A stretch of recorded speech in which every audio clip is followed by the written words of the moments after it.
I'm kind of sort of rural, and so there's really not any specialists out here. So I got patients coming in from like 20 miles away. I'm also the only office that's open on Saturdays, and so my Saturday I'm very full of hygiene as well as limited exams. We used to do $50 limited exam and X-ray, but that was a barrier. Some patients just don't want to spend $50 just to tell them what's wrong. I have no problem, and I'm very confident with getting case acceptances, and because of that, I feel like that free exam and X-ray. With our office, we're in I knew going in that I'd have to put in a lot for marketing. There's a lot of doctors that just straight up will not, and they'll think naturally the patients will show up. Unless you're in a really, really good location, it's not going to happen. Welcome back to another episode. I'm your host, Gary Bird. I'm the owner of SMC National, where we help offices just like yours level the playing field against the big guys out there so you can grow the way that you want. And today we have one of our clients who came on,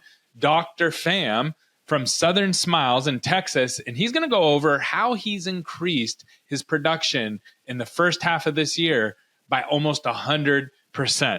And also, ROI is up at 700% with 100% phone conversion. He's going to share how he did this with his team with a new startup practice. And this is mind-blowing numbers. No promise that your practice will be able to do this, but definitely something that we can learn from and hope to do the same for others. Stay tuned. All right, we are live, and I got the one, the only Dr. Pham, and he's a Knicks fan. They're doing really good right now. We're watching, this is 2025, going into summer that we're recording this, and the Knicks are doing amazing. So big Knicks fan, big basketball fan. But today we're going to be talking about his practice, and his practice is actually doing better than the Knicks. And that's something that's really, really exciting. A couple of things we're going to be talking about today. Number one, he has 95% phone conversion, which is unheard of. Industry average is 50%. Really good is 75%. He's 20 points above that. And what that's done for his office is he's seeing over a 600 or almost a 600% ROI in Q1. And he's also seeing over $600 per patient accepting treatment on the first visit, which is really, really good. So Dr. Pham, let's just talk through this. How have you been able to grow your patients, your new patients so far? So where our office is located, we're not, location driven, but it is a, fairly okay, location. So we did going in know that we wanted to ramp up and get more into marketing aspect. And with that, it's been naturally funneling more to word of mouth, as well as, just people driving by as well. Yeah. So you went in knowing that, hey, I'm going to have to invest into marketing to get people through the door because of where I'm located. And then, so you've done a great job. Your high months right now are looking about 80 new patients. And this is a fairly newer office. Is that right for you? Yeah, we opened about a year and a half ago. About a year and a half ago. Okay, so that's really good to be, that many new patients every single month. And it sounds like you had a plan with it. Now, how have you, one of the things that I've noticed is your team is extremely disciplined in following the scripting for their phones. And they're getting over 95% phone conversion on new patients. This is unheard of. A lot of people think that their phone conversion's that good. I only have seen a handful of people with phone conversion that good.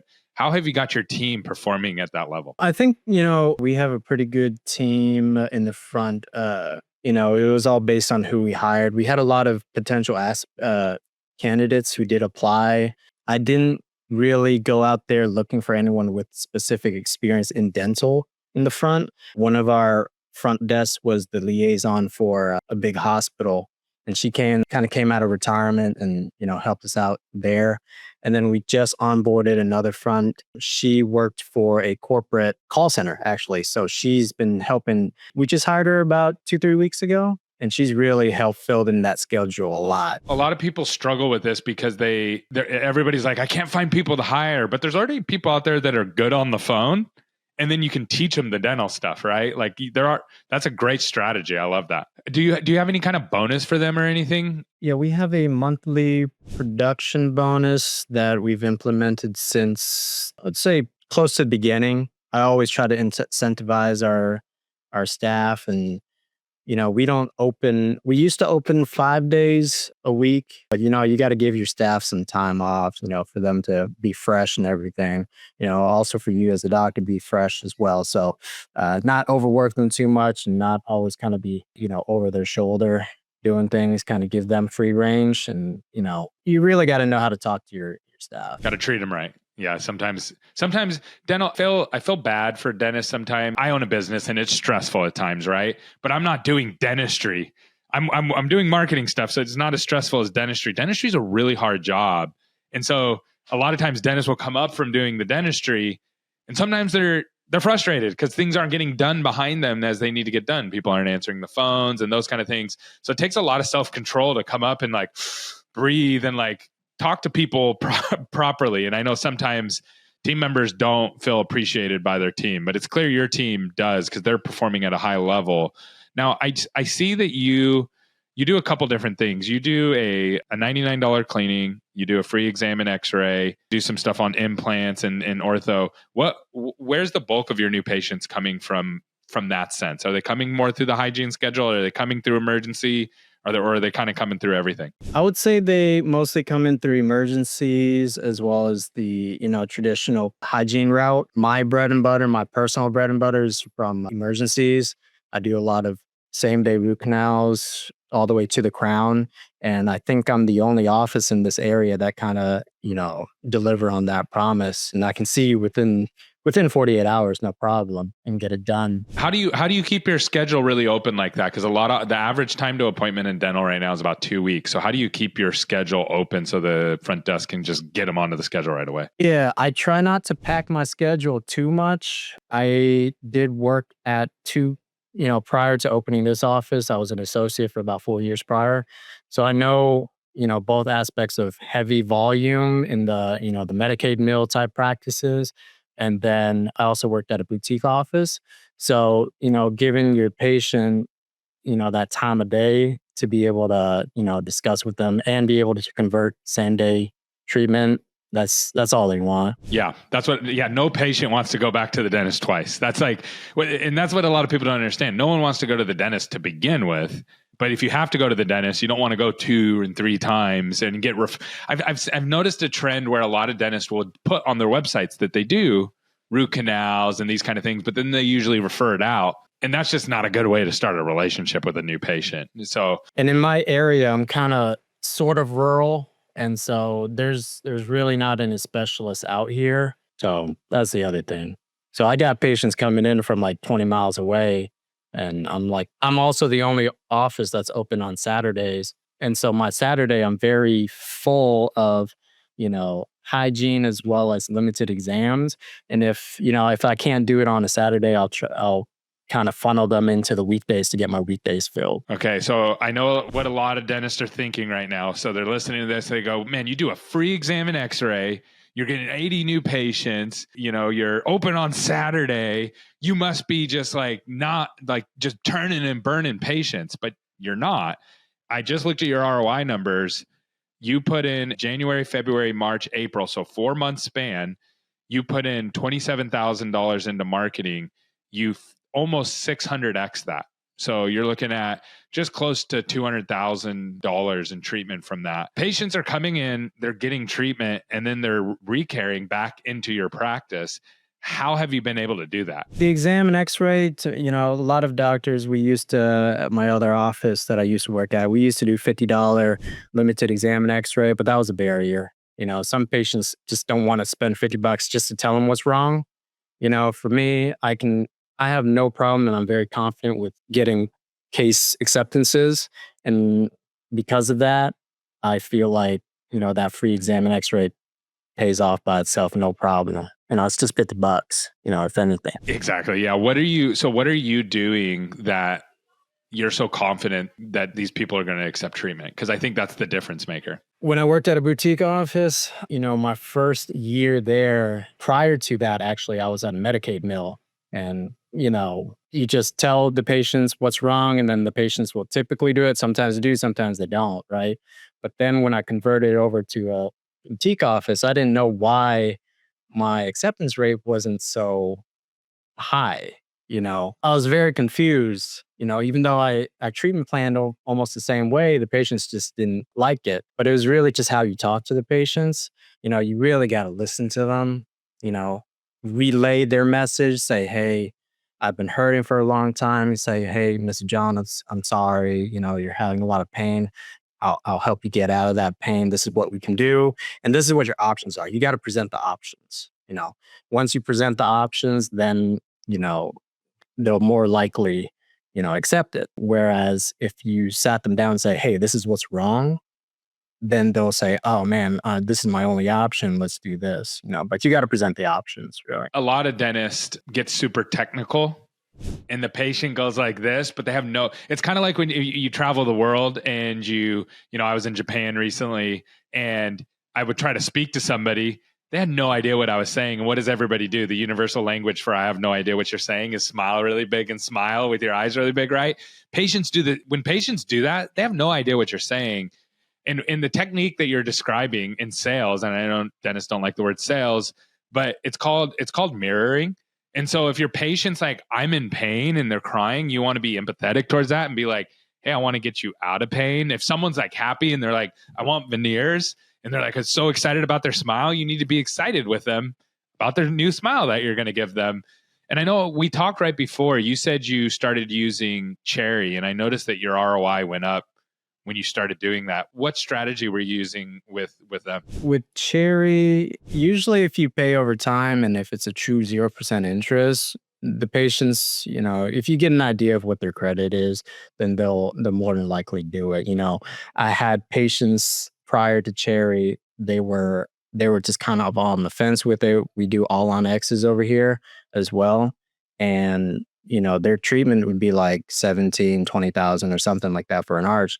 And they're just like, oh, there's no way I can do that right now all up front or, over time. But once they did Cherry, I mean, they were able to spread it like 24 months. And that just was a lot more doable for them. Basically just taking the total cost and just spreading it. Now, what do you say to the people who are like, well, yeah, but what about the financing fee? Well, it all depends on your credit score. Here's what I mean. So a lot of dentists say, yes, we offer patient financing, but they tell their team, don't use it. They say, only use it if you have to, because it costs us a lot of money to use. So I've seen the use percentage on these. It's really low. Like most offices aren't using patient financing yet, and they don't realize that they're losing tons of patients that don't accept treatment. So, and the biggest reason why is like, it costs money. You're going to pay a percentage of your total financed amount with that patient out to Cherry. So what caused you to be like, you know what, I'm okay with that? Yeah. I mean, there's certain financing options like Care Credit that does charge a significantly higher fee, but we found Cherry is reasonable, again, within their credit score. And, if they're able to do it and my schedule is empty, for that day, then, I have no problem accepting, a 10% hit just to, do it. Right. Yeah. They're going to find some more affordable place or something like that. But, even if let's say they have a good experience and then they'll refer other people and all those things, like yesterday, I did an extraction. This lady, my extractions always are at $350. And she just started a job. She's going to have insurance in July. And I was like, she's in a lot of pain and she's a bus driver. And we're like, I'll cut you a deal. I'll do it for like $250 for this tooth. And she had another tooth in front of it. And I was like, you know what?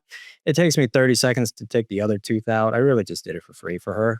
And, with that, man, she gave us a whole bunch of other patients as well. Yeah.